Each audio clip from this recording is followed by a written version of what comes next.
নমস্কাৰ অসমবাসী, পুনৰ এটা নতুন ভিডিঅ'লৈ মই অজয় শৰ্মাই আপোনালোকক স্বাগতম জনাইছোঁ। আচলতে এনেকৈ ৰোপণ কৰা হয় গছপুলি। পৰিৱেশ সুৰক্ষা সমিতিয়ে প্ৰত্যেক দেওবাৰে গছপুলি ৰোপণ, প্ৰতিপালন আৰু বিতৰণ কৰাৰ কাৰ্যসূচী লয় আৰু তেওঁলোকে গছপুলিটো কেৱল ৰোপণ কৰি এৰি নিদিয়ে আৰু এই গছপুলিটো প্ৰতিপালনৰ দিশটো তেওঁলোকে চায়। আৰু ইয়াত প্ৰতিটো দেওবাৰে দৰে আজিও পৰিৱেশ সুৰক্ষা সমিতিৰ পৰিৱেশ কৰ্মীসকল বৰ্তমান তিনিচুকীয়া চিকিৎসালয়ৰ যি মুখ্য পথটো আছে তাত সৌন্দৰ্য বৰ্ধনৰ বাবে তেওঁলোকে সোণাৰু আৰু কাঞ্চনৰ পুলি ৰোপণ কৰি আছে। আৰু এই কাঞ্চন আৰু সোণাৰু ৰোপণ কৰা কাৰ্যসূচী আপোনালোকক আমি ইয়াত দেখাই আছোঁ।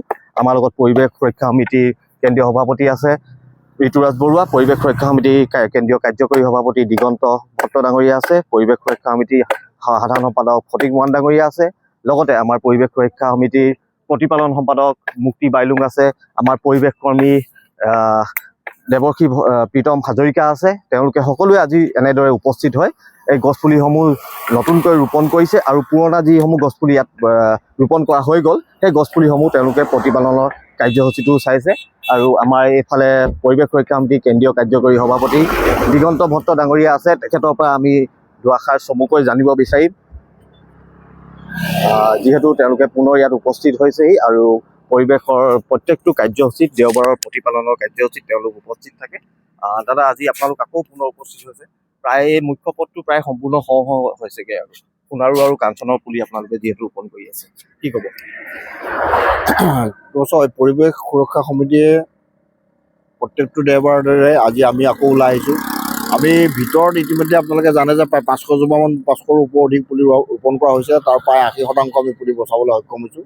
ইতিমধ্যে যিটো মুখ্য মেডিকেল কলেজত প্ৰৱেশৰ যিটো মুখ্য পথটোত আমি কাঞ্চন আৰু সোণাৰু আমি পুলি ৰোপণ কৰিছোঁ। তাৰ প্ৰায় অধিকাংশ প্ৰায় 80% কাম সম্পূৰ্ণ হৈছে আৰু বাকী 20% কাম আছে। আমি ভাবোঁ যে এই পুলিসোপা যেতিয়া সম্পূৰ্ণৰূপে ডাঙৰ হ'ব, ডাঙৰ হোৱাৰ লগে লগে এটা যিসকল ৰোগী আৰু অভিভাৱক আহিব সেইসকলৰ যথেষ্ট সোমোৱাৰ লগে লগে যথেষ্ট যিটো অনুভৱ, এই অনুভৱটো ভাল লাগিব ভিতৰত প্ৰৱেশ কৰি। আৰু ভিতৰতো আমি যিসোপা গছসোপা ডাঙৰ হ'লে তাত গাড়ী ৰখোৱাৰ পৰা আৰম্ভ কৰি ৰোগী অভিভাৱকসকল ৰ'ব পৰা এটা সুন্দৰ ব্যৱস্থা হ'ব মই ভাবিছোঁ। আৰু এই কামত আমাক সকলো ৰাইজক, আমিতো কৰিয়ে আছোঁ, সকলো ৰাইজক আমি আহ্বান জনাইছোঁ যাতে সকলো ৰাইজে আমাক এই ক্ষেত্ৰত সহায় কৰে আৰু যাতে পুলিসোপা প্ৰায় 100% পুলি যাতে আমি বচাবলৈ সক্ষম হওঁ, তাৰ কাৰণে আমাক সহযোগ কৰিবলৈ আমি অনুৰোধ জনালোঁ।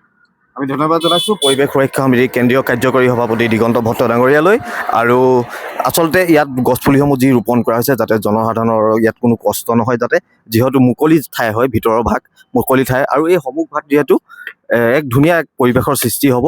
আৰু মই আপোনালোকক কৈ আহিছোঁ যে পৰিৱেশ সুৰক্ষা সমিতিয়ে কেৱল গছপুলিটো ৰোপণ কৰি এৰি নিদিয়ে, তেওঁলোকে প্ৰত্যেক দেওবাৰে ইয়াৰ প্ৰতিপালনৰ কাৰ্যসূচী লয় আৰু কেন্দ্ৰীয় সভাপতি ডাঙৰীয়া আছে, নিজে উপস্থিত আছে। তেওঁলোকে আজি প্ৰতিপালনৰ কাৰ্যসূচীত অংশগ্ৰহণ কৰিছে আৰু নতুনকৈ যি মুখ্য পথ আছে সেইটোত কাঞ্চন আৰু সোণাৰু পুলি ৰোপণ কৰিছে। দাদা, আজি আপোনালোক পুনৰ উপস্থিত হ'ল, কি ক'ব? আমি প্ৰতিটো দেওবাৰ দৰে আজি পুনৰ তিনিচুকীয়া চিকিৎসা মহাবিদ্যালয়ৰ যিটো মুখ্য পথ, সেই মুখ্য পথটোত আহি উপস্থিত হৈ গছপুলি ৰোপণৰ কাৰ্যসূচী কৰি আছোঁ।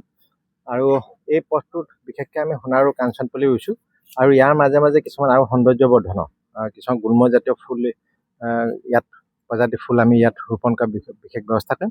আৰু আমাৰ লক্ষ্য উদ্দেশ্য এটাই, এখন সুস্থ সমাজ ৰাইজক দিয়া, পানীকুলক দিয়া, আৰু লগতে যাতে ৰোগী ইয়াত হস্পিটেলৰ অৱশ্যে যি সময়ত ৰোগী আহে, ৰোগীৰ অভিভাৱকসকল যি লগত আহে খুব দুখত আহে। গতিকে মই ভাবোঁ ইয়াত অহাৰ লগে লগে এটা সুন্দৰ পৰিৱেশ যদি ৰোগীৰ লগতে যদি অভিভাৱকসকলে দেখা পায়, মই ভাবোঁ তেখেতলোকৰ মনটো খুব ভাল লাগিব। গতিকে তাৰ কাৰণে আমি চেষ্টা চলাই আহিছোঁ। আজি বৰষুণ দিয়াৰ কাৰণে অলপ পলম হ'ল অহা, গতিকে আজি যিমান পাৰোঁ আমি পুলি ৰুই আছোঁ। ইতিমধ্যে আমি 100 ওপৰত পুলি ইয়াত ৰোপণ কৰিছোঁ আৰু প্ৰতিটো দেওবাৰে আমি প্ৰতিপালন কৰি আছোঁ। কিবা গছ পুলি ৰুইছে নি সেইটো চাইছোঁ। ভিতৰত ৰোৱা পুলিসমূহ আমি প্ৰতিপালনৰ বিশেষ ব্যৱস্থা কৰিছোঁ। যোৱাবাৰ যেনেকৈ আমি ইয়াত গছপুলি ৰোপণৰ লগতে ভিতৰত যিসমূহ আমাৰ জংঘল হৈছে, বাৰিষা দিনত জংঘলে খুব অসুবিধা কৰে গছপুলিবোৰ হৈ থাকোঁতে, সেই জংঘল বা ঘাঁহ বনবোৰ আমি চাফা কৰা বিশেষ ব্যৱস্থা কৰিলোঁ। আৰু ৰাইজলৈ আহ্বান যে আপোনালোকে যদি দেখে খুঁটিটো যদি বেকা হৈ থকা দেখে, কোনোবাই আহি আপোনালোকৰ কাৰণে, নিজৰ কাৰণে, আপোনাৰ সন্তানৰ কাৰণে, আপোনাৰ মানৱ জাতিৰ কাৰণে, যাতে সকলোৱে যাতে আমাক সহযোগিতা আগবঢ়ায়। আমি আমি ধন্যবাদ জনাইছোঁ পৰিৱেশ সুৰক্ষা সমিতিৰ কেন্দ্ৰীয় সভাপতি ঋতুৰাজ বৰা ডাঙৰীয়ালৈ।